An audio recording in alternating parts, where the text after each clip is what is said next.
It was just a terrifying process. So going through the personal difficulties, but also like just the difficulty of writing something that you didn't think you could finish, and you know, even more difficult to finish it and do a good job. You know, knowing that I could get through all of that changed me a lot. You know, I'd like to think it matured me in many ways, but I definitely, I guess as a writer, I feel like I can write a novel now and still be terrified in various ways, but at least I know I've done it already, and it's possible, you know.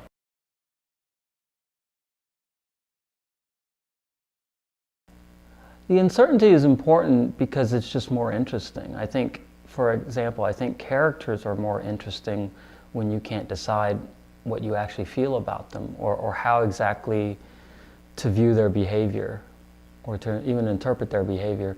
You know, I always like characters with whom I'm constantly changing my mind about them throughout the course of a novel, and that does make them more interesting.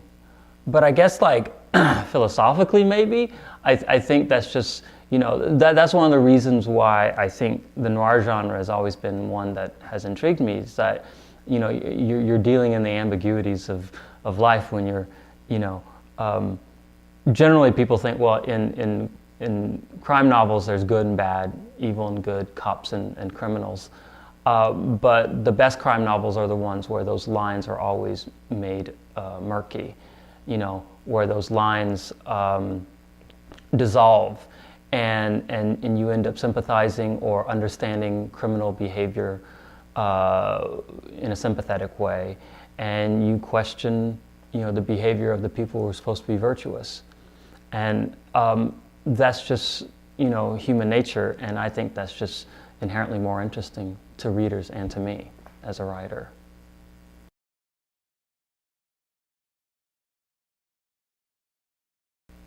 Well, definitely the feeling of outsidership, you know, the novel is suffused with that feeling. I think the other reason I used a white American police officer as the protagonist is that I wanted him to be the outsider, you know. Not only an outsider to the Vietnamese community and to the Vietnamese characters, but also an outsider in his relationship with his wife, his ex-wife.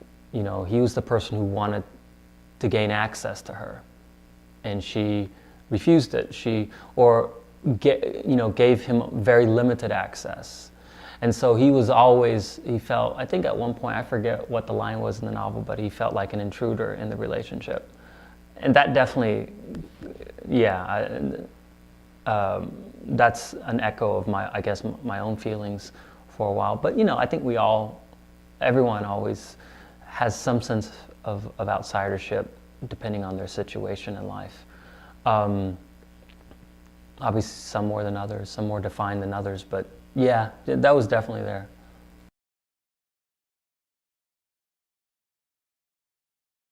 The advice that I always give to writers is to be wary of all advice, you know, which is not to say that there's not great advice out there.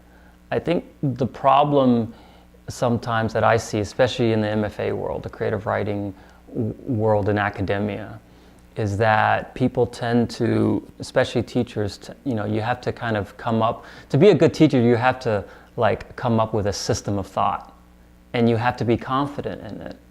And so you dispense this wisdom according to this system of thought that you develop over years or whatever.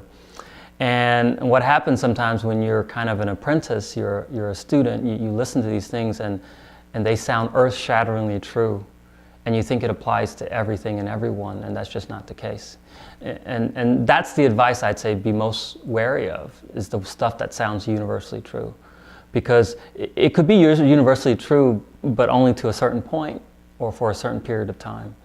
And at some point you need to question, you know, things.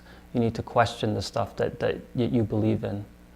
And I think too often people in the creative writing world just, you know, there's too much advice. You know, just sit down and write and read a lot. I mean, that's about all you can really say.